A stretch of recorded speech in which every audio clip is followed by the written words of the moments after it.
Saludos a toda la afición de la lucha libre. Este que les habla es Michael Morales Torres, integrante del equipo de Lucha Libre Online, y tenemos el enorme privilegio de presentarles a nuestro invitado especial en la tarde de hoy, de Estados Unidos para el mundo, ex WWE en un momento dado, una gran leyenda, Duke the Dumpster Drozy in the house. Mr. Drozy, it is an honor for us having you as our guest. How are you doing today? I'm doing great, Michael. Thank you. Thank you very much for having me on your show. Thank you for being here. As mentioned, it is an honor for us. And we wanted to start the interview asking you, how did your passion for pro wrestling start? I mean, which was the match, the rivalry, or the wrestler that, engaged you enough to do this as your profession? Well, I grew up watching wrestling. I grew up in Miami, Florida, and I used to watch championship wrestling from Florida with Gordon Soley. But I would have to say the one match rivalry that really made me realize I wanted to be a professional wrestler was WrestleMania 1, Hulk Hogan and Mr. T versus Roddy Piper and Paul Orndorff. That match got me hooked, and I knew that's what I wanted to do, be a professional wrestler. So I'm going to translate that to Spanish. Menciona que la lucha que lo enganchó, o la rivalidad a querer ser luchador en su momento dado, él vivía en Miami y veía Championship Wrestling de Florida, pero eventualmente WrestleMania 1, la lucha estelar Mr. T, Hulk Hogan contra Paul Orndorff y Roddy Piper por el otro lado, hacen esta lucha increíble del primer WrestleMania, y esto es lo que engancha a Duke the Dumpster Drozy a ser luchador. Let's fast forward a little bit in time.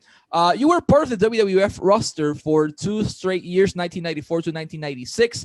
So how did Duke the Dumpster Drozy ended up signing with WWE? Who gave you that first opportunity?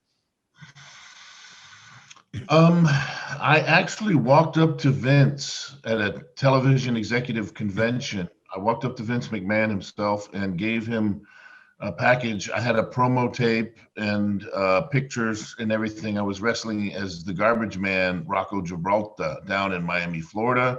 So I already wrestled as a garbage man, and he liked it. And they brought me up for a tryout, and they changed the name to Duke the Dumpster.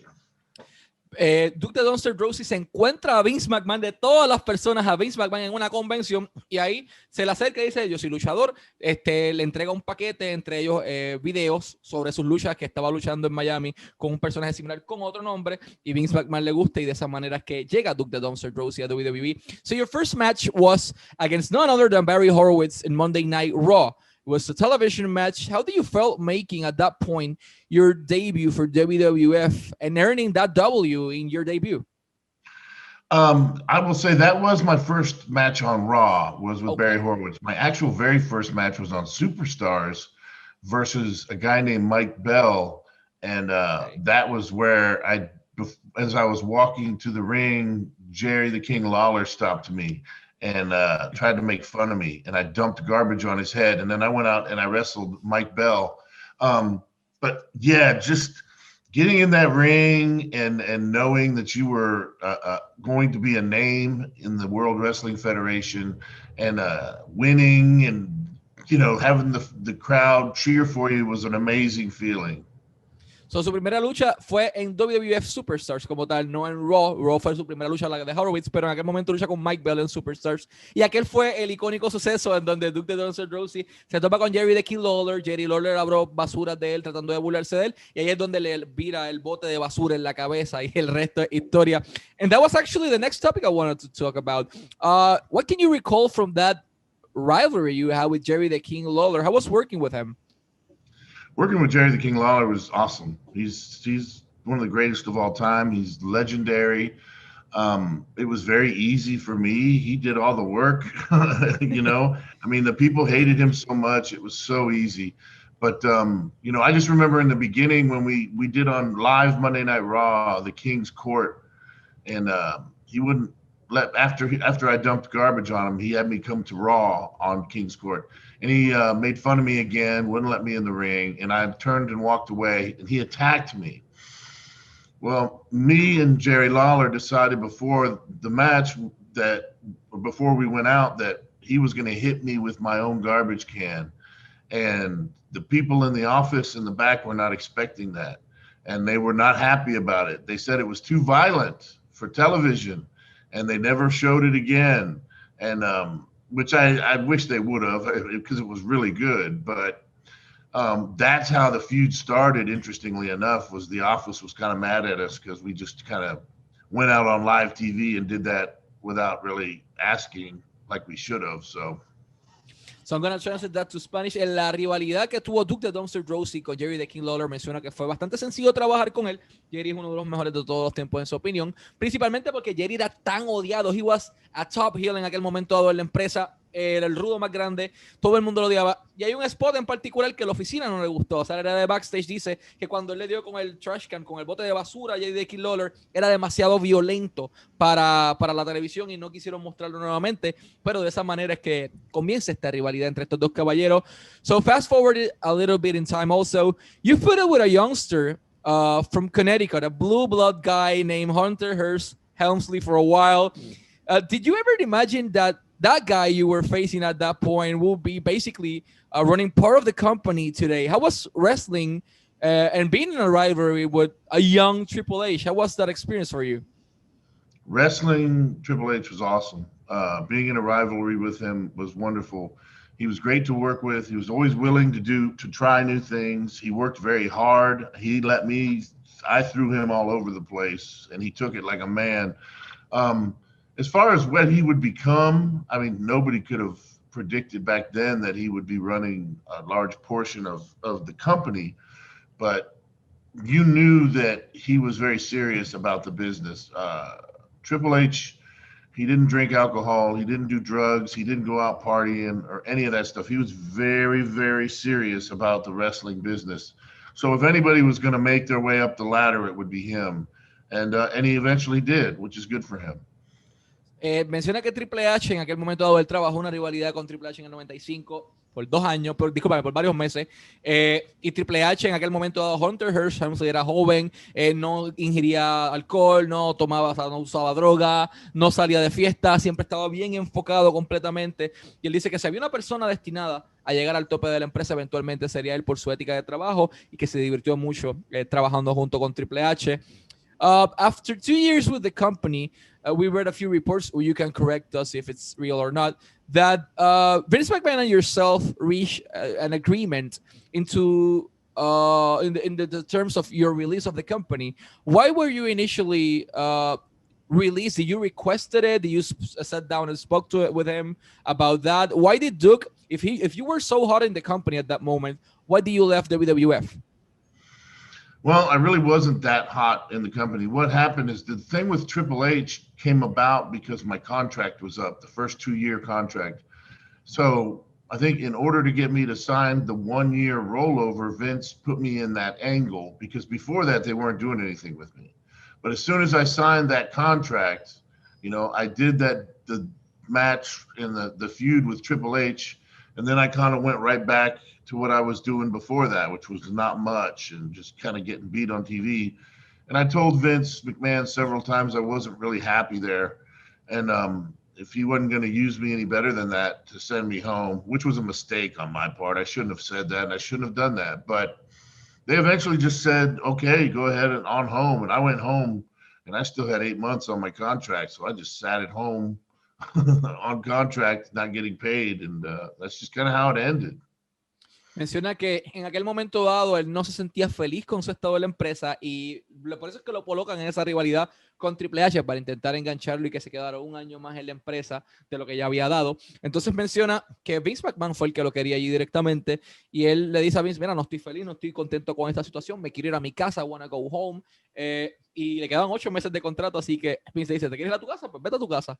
Y lo enviaron con 8 meses de contrato sin cobrar un centavo en aquel momento dado, lo que fue una decisión tal vez no muy inteligente de él, como él mismo dice, y pues es algo que tuvo que vivir con ello. How was your relationship with Vince? I mean, today, reaching out to Vince McMahon, it is almost impossible. You need to go through so many producers in this incredible chain in the WWE, but back then you had the opportunity to just sit down with him. Well, hell, you even gave him your tape at a convention. Hey, Vince, I am Duke the Dumpster Drozy, or I'm Mr. Drozy. I am this type of wrestler. And that back then you weren't happy. You sat down with him. I'm not happy. I want to go home. So how was the dynamic back then with him? Well, because of the fact that I walked up to him and gave him my tape, I felt like I could talk to him whenever I wanted to. And he was very gracious and nice to me. He would always sit down and talk to me. He would make time. He wouldn't really do much of anything. That's the thing about Vince McMahon and any really great promoter is they'll sit down with you when you're not happy. And before you walk out the door, you'll feel like you're on top of the world and they haven't given you anything.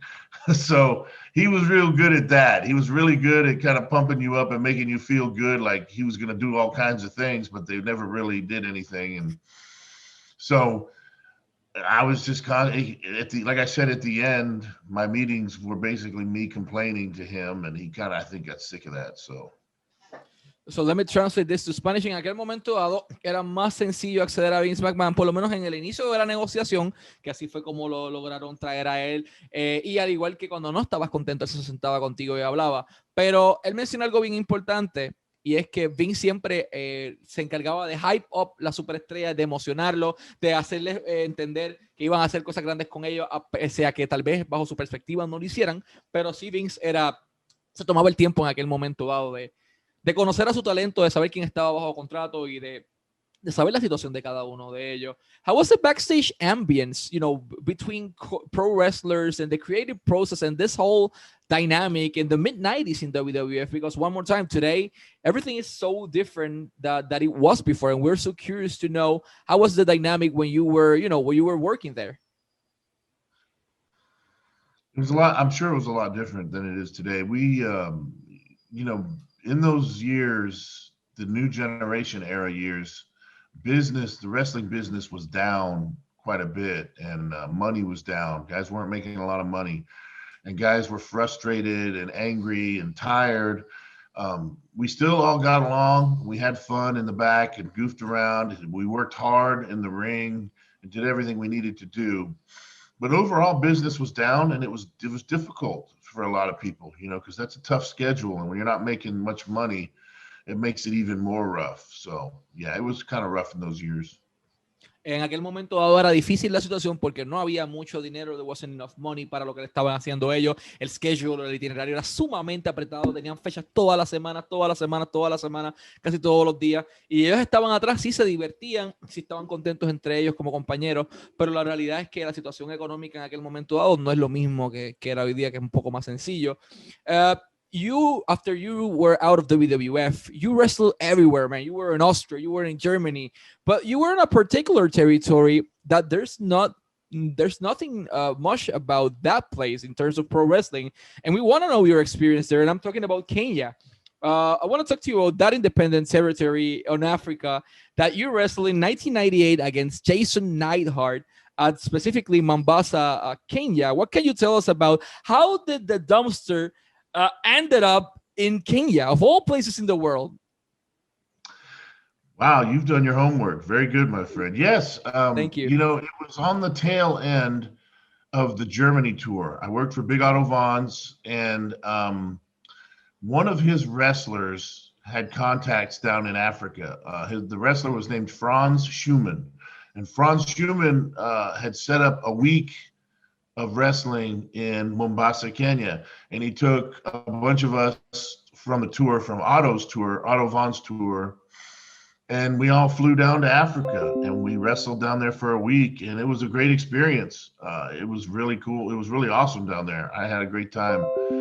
But yeah, it was just kind of out of the blue. This guy set it up at the last minute, and we all went down there, and it was good. And we got paid and everything was good. So they took care of us. So I couldn't complain. But yeah, that was one little blip on the radar screen. And the interesting thing is, shortly after that, we went home, and that same year, I believe, they had the bombings of the American embassies in Kenya, which was kind of crazy to think about. We weren't that far away from that. So, but yeah, it was a great time.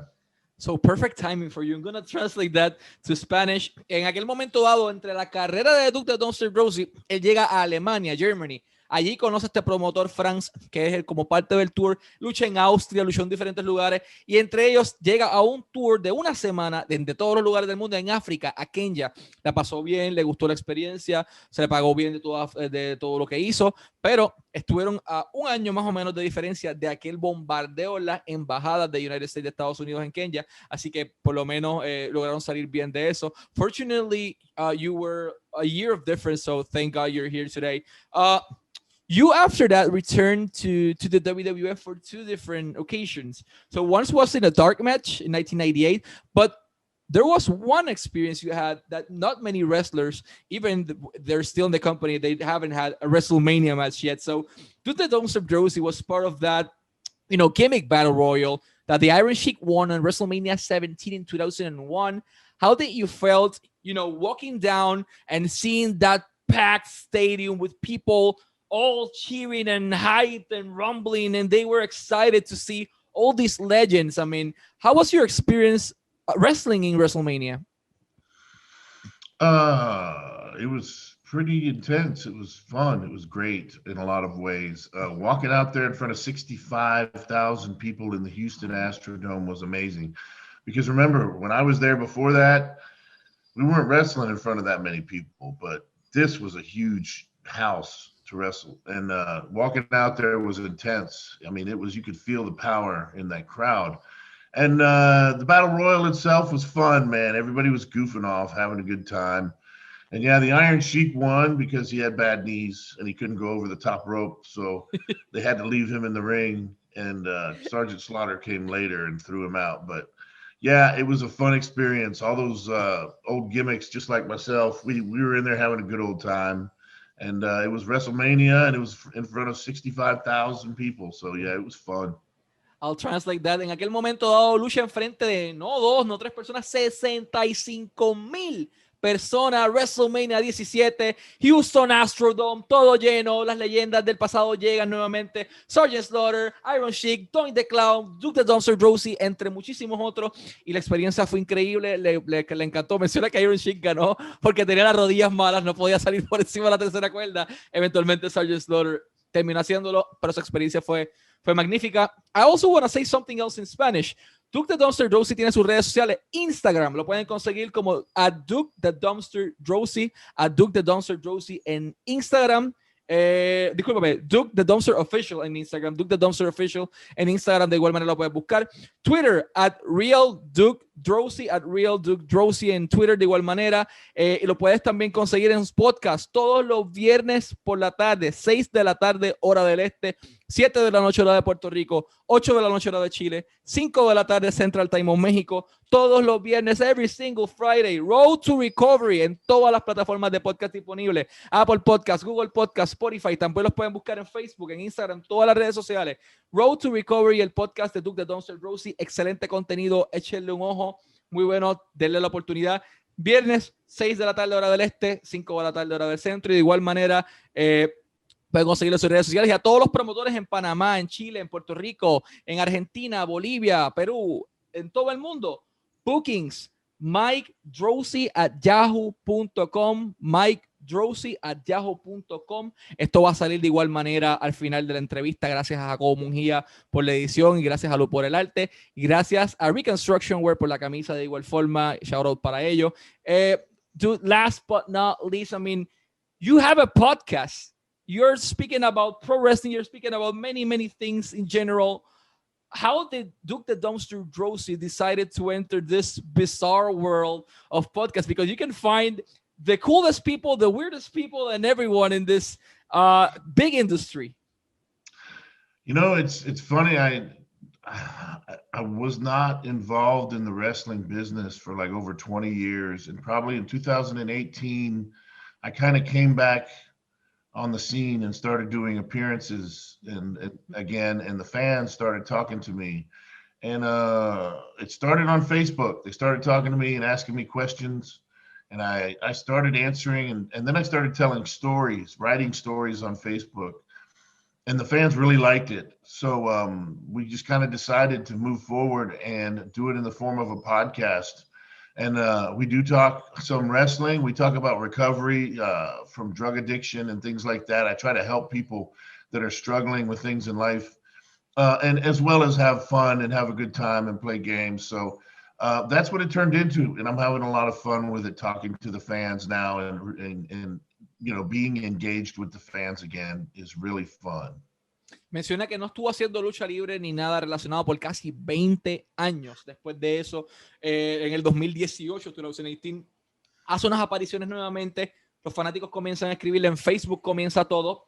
Y de repente nace este proyecto, Road to Recovery, y su podcast todos los viernes, 6 de la tarde, hora del este, 5 de la tarde, hora central, en donde él les habla sobre la adicción a las drogas, el proceso de recuperarse, lucha libre, entre muchísimos otros temas. Denle la oportunidad, está tremendo. Simplemente Road to Recovery, viernes 6 de la tarde, hora del este, 5 de la tarde, hora central, en todas las plataformas de podcast y en Facebook de igual manera.